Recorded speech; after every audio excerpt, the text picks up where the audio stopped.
វីដេអូនេះគឺសកម្មភាពបងជាង banner ជាងស្លាកគាត់បិទ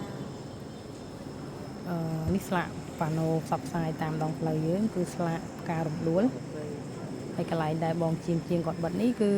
បិទជាប់ស្ពោតភ្ជាប់នឹងដែកដោយប្រើការវិទ្យាសាស្ត្រ2016ដោយបងប្អូនបានឃើញអញ្ចឹងនេះជាប់ស្ពោតណាពូភ្ជាប់នឹងដែក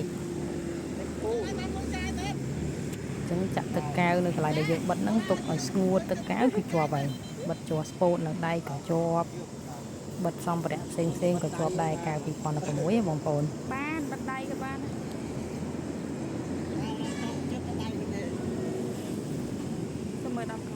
ហើយនេះរូបរាងកែវមានលេខ2016នៅលើដបកែវជាលេខតម្កល់ហើយនេះទាំងប៉ាណូរូបការរំដួលដែលដាក់ផ្សព្វផ្សាយតាមដងផ្លូវលោកពូគាត់កំពុងបិទជាប់ស្ពោតហ្នឹងបិទជាប់នឹងដែកកែវ2016យើងទឹកកែវត្រជាក់អញ្ចឹងបិទជាប់ស្ពោតបិទខ្សែភ្លើងបិទស្លាក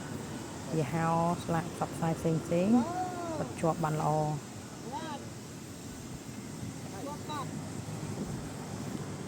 ការវិទ្យាសាស្ត្រ2016គុណភាពល្អឥតខ្ចោះ